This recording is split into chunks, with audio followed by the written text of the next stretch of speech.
On a day far from being bright for Earth, creatures emerged from its depths. People called them reapers, and they quickly destroyed 99% of the planet's population. For reasons unknown, the reapers don't attack humans at altitudes above 8,000 feet, which allowed a small portion of the population in certain countries to survive. In America, the safe zones turned out to be the Rocky Mountains in Colorado. Here, in the settlement of Lost Gulch Refuge, lives a boy named Hunter. One day, he ventured beyond a boundary marked by a blue line on the ground and narrowly escaped a reaper hunting below the safe threshold. Hunter's father, Will, scolds his son for taking such a risk. Will is particularly worried because Hunter has a lung condition that prevents him from running, and after the death of his wife, Tara, Hunter is the only family he has left. Later, Will tells his neighbor, Katie, that Hunter only wanted to see the neighboring settlement. Katie feels sorry for the boy. There are no other children in their village for him to befriend, and most of all, he misses his mother terribly. Meanwhile, in the yard next door, a woman named Nina is unsuccessfully trying to find a way to kill reapers. She tests various alloys by crafting bullets and firing them at a piece of reaper armor. Will remains skeptical of Nina's experiments, often reminiscing about Tara, who left with Nina on a dangerous mission to procure essential chemicals and perished in the jaws of a reaper. That night, Hunter suffers another attack. Will manages to stabilize him, but he realizes that their stock of necessary medication is nearly depleted. The next day, Will buys macaroni at the local shop, a food item now worth a fortune. Despite the cost, it's Hunter's birthday, and macaroni is his favorite dish. Hunter, however, is curious why his father no longer uses the radio. Will explains that electricity has become a scarce resource and must be reserved for Hunter's life support machine. Will also mentions that the filters for the machine are running low. To replace them, he must travel to the nearest town, located below the safe altitude. Later, Katie, who was Tara's close friend, visits Will. She reminds him that it's Friday, and they reminisce about how weekends used to be before the invasion. Their conversation is interrupted by a gunshot from Nina's yard as she tests another bullet. They exchange glances, surprised at her persistence. That night, Hunter's condition worsens again. Will gives him an injection and barely manages to relieve the symptoms. The following day, Will approaches Nina and announces that he plans to head to the town tomorrow, claiming he knows a safe route. Nina insists there's no such thing. Will explains that the filters in Hunter's device are almost gone, leaving him no choice but to retrieve replacements from a hospital. Nina warns that the journey requires descending through passes patrolled by reapers. Will then reveals his secret. He plans to use an abandoned mine that cuts through the mountain to reach the town. Nina reminds him that the reapers originated from underground and that mines are their natural habitat.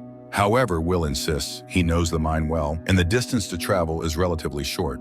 He sets a meeting time for tomorrow, though Nina firmly declares she won't be joining him. After Will leaves, Nina spends a long time staring at a pirate flag banner she had vowed to raise over the mountains once she discovered a way to fight the reapers. The next morning, Will visits the local gunsmith, who provides him with a rifle and grenades. Although the weapons aren't particularly effective against the predators, they can at least slow them down. The gunsmith shares his personal supplies and wishes Will good luck. Katie arrives, upset that Will hadn't told her about his plans. Despite his objections, she arms herself and declares that she's going with him. Nina greets Katie with hostility, insisting that she's unprepared to face the reapers, having never even seen one up close. Nina predicts certain death for the group. Will explains his plan. Once they reach a ski slope, they'll use a lift to descend to the mine entrance. He hopes the equipment is intact and that he'll be able to get it working. The group sets off. In response to questions, Nina reveals that she hopes to reach her lab, where she knows the specific chemicals she needs to continue her work. Nina also brings two of her inventions, a compass and a device that can detect reapers nearby by picking up their high bioelectromagnetic impulses, far stronger than those of any creature on Earth. Soon they reach a fire road about a mile from the ski slope. However, this marks the end of the safe zone.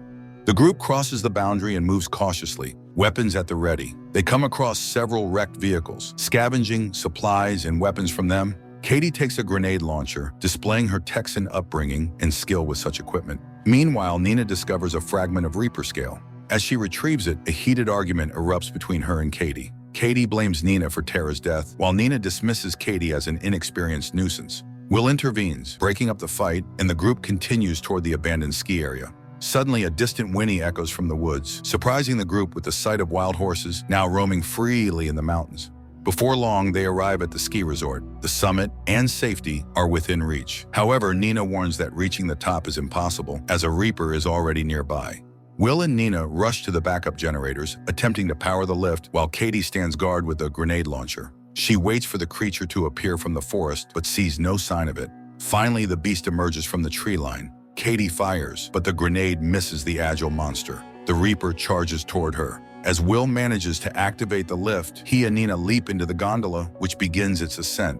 Will fires at the Reaper, giving Katie a chance to climb into the lift tower. She is forced to jump, barely catching hold of the lift seat. The Reaper, undeterred, grabs the cable with its tentacle, snapping it.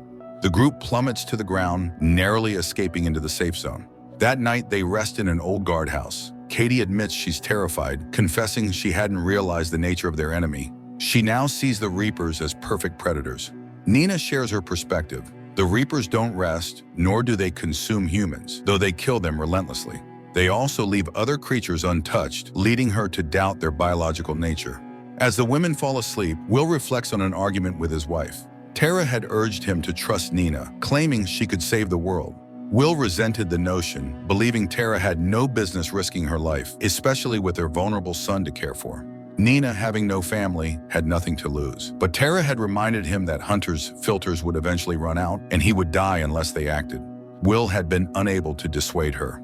The next morning, the group arrives at an old mine Will knows well from his time as a miner. However, the lower levels dip below the safe zone, making them vulnerable to Reapers. Moreover, the tunnels are poorly sealed, increasing the danger. Will insists the hazardous area is only 210 meters long, and Nina's tracker should detect any Reapers nearby. But Nina counters that the device won't work underground. Furthermore, humans exhale carbon dioxide, which Reapers can detect instantly. After venting her frustrations with Will, Nina is the first to descend into the mine. Reaching the desired level, they find the passage blocked with welded metal. The only way forward is to descend another level, but this area is undeniably outside the safe zone. Will declares he won't turn back, and the women reluctantly follow. They descend a ladder, with Will urging them to take their time to avoid exhaling too much carbon dioxide. The team pauses for a break before the final push. Katie recounts how, at the start of the invasion, she had fought with her boyfriend, hit him with a frying pan, and driven off in his car, which ultimately saved her life. The group descends to the next level and presses onward. They make it most of the way when a Reaper appears, forcing them to flee. Will tries to shoot the creature, but the bullets fail to deter it. The Reaper relentlessly closes the gap, herding the team into a dead end. Will orders the group to shut off their flashlights and hold their breath. The Reaper's tentacle probes the area, brushing dangerously close to their faces. Will uses a flare to startle the creature, giving the group a chance to bolt toward a partially collapsed tunnel. They scramble inside, but Katie takes a wrong turn and is ensnared by the Reaper's tentacles. Will watches helplessly as Katie is dragged deeper into the mine. Meanwhile, Nina spots a ladder, and the pair climbs to a higher level, barely evading the pursuing Reaper. Finally, Nina and Will emerge from the mine and return to the surface, safely above the boundary of the safe zone. The pair continues their journey and soon comes across an almost intact pickup truck, which they decide to use to travel further. Before setting off, they stop for the night in an abandoned house, where they manage to find some food supplies. During dinner, they reminisce about Tara and Katie. Will regrets taking them through the mine. Nina, however, advises him to channel his anger to fight. She reveals her plan to return to her lab to retrieve magnesium, theorizing that the Reaper's impenetrable scales generate magnetic defensive mechanisms. She believes a bullet containing magnesium could penetrate the armor and kill the creature by igniting an internal fire. Will grows furious, calling her theory unproven and blaming her for Tara's and others' deaths. Nina counters by pointing out that he now faces the same difficult decisions as before. The next morning, they head to the town and reach the hospital, searching for oxygen filters. The building is in ruins and looted, forcing them to climb to the top floor. There, in an operating room, Will finally finds what he needs, but they soon hear the distinct sounds of a Reaper approaching, signaling an imminent attack. The pair runs, but the Reaper catches up and even grabs Will. Nina grabs a fire axe and severs the tentacle, enraging the monster even further. They retreat to the operating room, where Will orders Nina to run while he shoots at gas canisters. The resulting explosion hurls the Reaper out of the window, where it lies motionless below. Having achieved his goal, Will expresses his intent to return to his son. Nina persuades him to help her first, arguing that if she can create the magnesium bullet, humanity might have a chance. She promises to raise her pirate flag as a signal that the Reapers can be defeated, ensuring that Katie's and Tara's deaths won't be in vain. Reluctantly, Will agrees. They travel to Nina's former lab at the U.S. Department of Energy, where she gathers the necessary materials and begins crafting her magic bullet. While guarding her, Will notices a photograph and learns that Nina had a family who perished during the Reaper invasion. She survived only because she was at work. Nina confesses that she blames herself every day for not being at home and regrets not hugging her family one last time. Will tries to console her, saying she couldn't have saved them, but Nina dismisses his words, saying such a life holds no meaning for her. Realizing it will take her much longer to perfect the bullet, Nina urges Will to return to his son, who is running out of time. She promises to keep working and will join him later using her car parked outside. Will reluctantly drives off in the pickup. As Nina continues her work, she notices a power cell, which inspires her to use cobalt instead of magnesium. Just as she finishes the bullet, a Reaper attacks her. Meanwhile, Will speeds down the road when his truck's tires blow out, causing him to crash into a roadside tree. He is forced to run toward the safety line, but the Reapers close in, cornering him just as he nears safety. Will fires his gun, fully expecting to meet his end. Suddenly, a shot rings out, and the attacking Reaper explodes. Nina arrives just in time, wielding her cobalt-infused bullets, which cause the Reapers to detonate spectacularly. Examining the remains, the pair discovers that the Reapers are not biological creatures, but advanced machines of extraterrestrial origin, confirming Nina's theory. However, the reason for the specific safe altitude remains a mystery. They return to Lost Gulch, where Hunter greets his father with delight. Nina raises her pirate flag, signaling to nearby settlements that she has found a way to kill the Reapers. Radio communication is restored, and survivors spread instructions on how to craft the special bullets to fight the monsters. Later, Nina and Will visit a memorial dedicated to the fallen. They leave a bullet at the base of the monument, inscribed with Katie's name. Soon, a team of hunters armed with cobalt bullets sets out on a mission. Explosions echo through the Rocky Mountains as Reapers are destroyed one by one. In a post-credits scene, humans are shown reclaiming their planet.